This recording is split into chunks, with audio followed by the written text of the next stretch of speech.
So I've got the Nightvault Zarbags Gitz. Let's get this open. At least I don't have. Oh no, I do have something to contend with. There we go.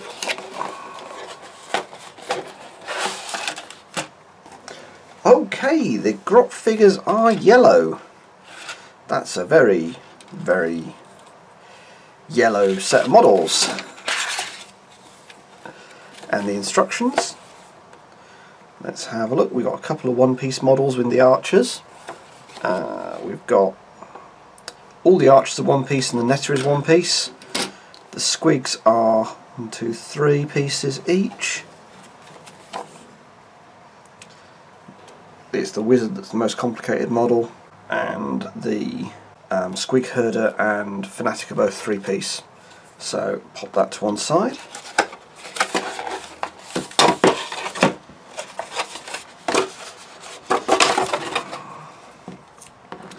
So we've got a bunch of cards, so I'm going to have a look at these in a minute. Pick out the ones that are the nicest cards, particularly the generics. But you've got some gambits, things like push 2 friendly squigs, 2 hexes, which is going to be really useful for positioning. So I'm going to stop the camera and come back ready to take a good look at the cards. So I've taken a good look at some of the cards. So the cards for the goblins as a group inspire if they get 3 or more glory points, but that basically just gives them an extra point of movement and normally an extra attack dice, but no more damage. So you've got 3 archers. So with the scuttle rule, the scurry rule, you can move them together, and there is an upgrade you can give them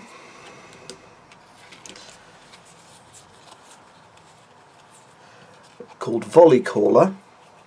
So after this fighter makes the grot bow attack action, an adjacent friendly fighter makes their grot bow attack action.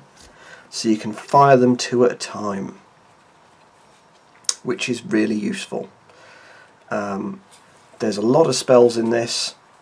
There's a very useful upgrade. So the Cataphrane Tome, each time this fighter attempts to cast a spell after the casting roll, change one of the symbols rolled to lightning. It's got to go on wizards. So if you've got lightning based spells, that's really good, and can mean that you automatically cast things if you only need to get 1 successful result, as you do with, say, Vindictive Glare. So Vindictive Glare, 1 lightning, 1 damage, within 3, roll a critical, it's +1 damage. So unless you roll a critical, you can just change it to lightning.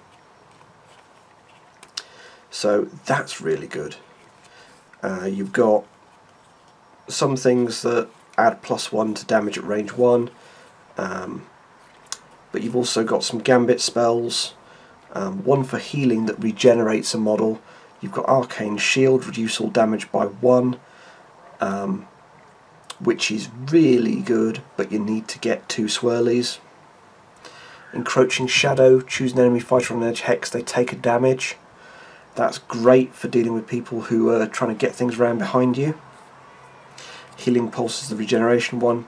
Gambit spell, 2 lightnings. If this is cast, choose 1 upgrade and add it to your hand that you've already discarded. It means you can recycle upgrades and get them back. So Levitation, Gambit spell. Caster treats lethal hexes as normal hexes, persist until you're out of action at the end of the phase. So again, if you've got automatic 1 lightning, you automatically cast it. Mirror move. If your enemy can push something, you can then push something the same number of hexes. So there's lots of things that help. So Pit Trap, push an enemy back, they take a damage. But there's more spells. This one stops you healing things with healing potions or with other effects. So wound tokens cannot be removed from that fighter's card. Again, it's a 1 lightning spell. Chained Spite. Fighter's Ferocity is if you score a critical hit, +1 damage. It's great if you've got multi-dice attacks. Mutating Maul. Nullstone Axe, good against wizards. You throw it, but then you can only use it once. Or close combat, 2 damage. You can reroll 1 dice in the attack roll if the target's a wizard. Parry and Blade. This is good. If you remember I'm trying to remember the name of the female Stormcast from the old starter. It gives you an attack like hers. 2 dice, 50% chance on each dice of hitting, causes 1 damage if an enemy attacks you and fails. It means you can't get pushed back, so this is actually a really good upgrade. Potion of Rage, +2 attack dice on your next action. But yeah, there's some great upgrades in that. For objectives, you've got a couple of third end phase ones, so no enemy fighters in your territory and 5 or more surviving fighters at 2 glory each. But you've got some score immediately ones. Take an enemy fighter out with a spell, 1 point. In end phase, if you hold every objective, doesn't have to be the first turn, doesn't have to be the second turn or the third turn, any end phase gives you 5 glory. Mad Scurry, if 5 of your surviving fighters made a move action in the preceding action phase, with Scurry, once you've got things next to each other, that's actually quite possible. Take out an enemy fighter with 2 or more upgrades, score immediately. Score immediately if Snurk Sourtongue is inspired and takes an enemy fighter out of action. So that's your Fanatic. Score if an enemy fighter is taken out of action while adjacent to 3 or more enemy fighters. Score in end phase if 2 or more fighters made a successful attack action against the same fighter and it was taken out of action. Arcane Torrent, friendly fighter successfully casts a spell and there's 2 or more crits. Catching up, if you've got fewer glory points than your opponent, get a point. Extreme Flank, have 1 on each hedge hex. I can think of a few warbands where this would be great. Score in an end phase where you took an enemy wizard out of action in the preceding phase. Make 4 different actions, that's entirely possible for a lot of warbands and will earn you 2 glory.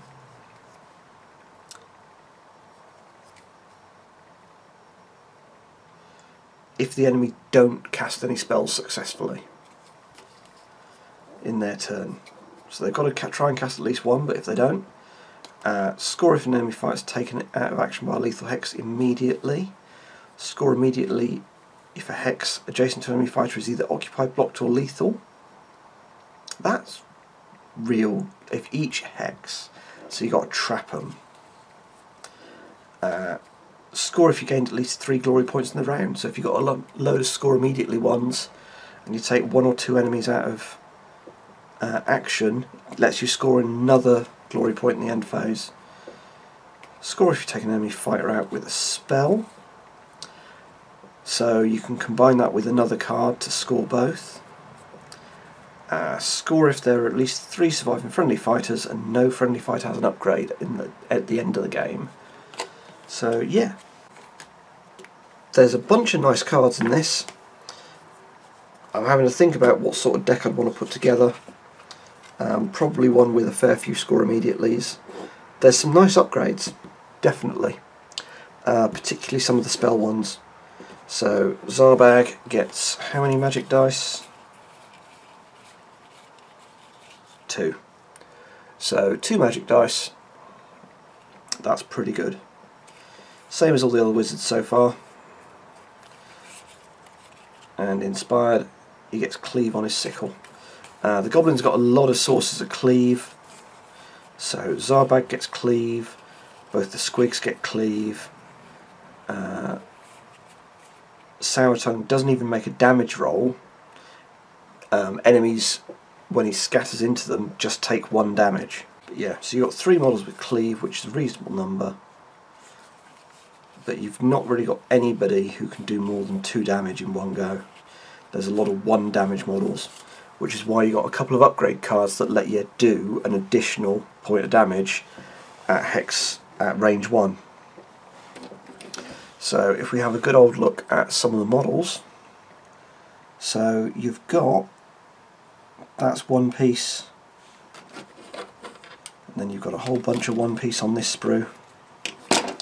Let's move the cards out of the way. So yeah, you've got 3 one-piece archers on this sprue, you've got some bits of the Fanatic, and you've got a whole bunch of bases. I'm going to do a build video in a second for building these guys, but if you look at them and you look at the quality of the sculpts, they're great. So I'm particularly liking the squigs, and I'm particularly liking the archers, but if you take a good look, I know people have complained about the Fanatic, but I don't think that's too bad. I think they've done what they can with it for an easy build model with 3 pieces and a base. So yeah, I'm very much liking the look of it. I'm also very much liking the look of the bases. So you've got some bones, some dirt. On this one you've got some bugs, some little stalactites and stalagmites. You've got a little pool here. Yeah, looks really nice. So I'm going to come back with a build video for this.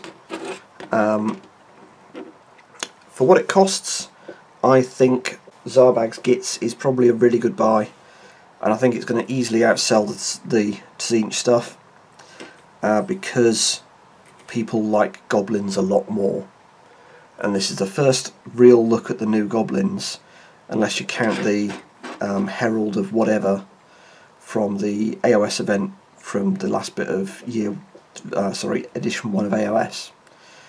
So it's your first look at what the new goblin model is going to be like, and your first chance to paint them up, and it is a paintable number of goblins. You've got 9 models, a couple of characters, 2 squigs and some infantry, so it's not an insurmountable amount of things to paint. So I'm going to come back and assemble these in another video. If you're into Shadespire, I think this would be a very good buy. If you've enjoyed this video, hit like and subscribe. If you want to chat, leave a comment below, but otherwise, good gaming!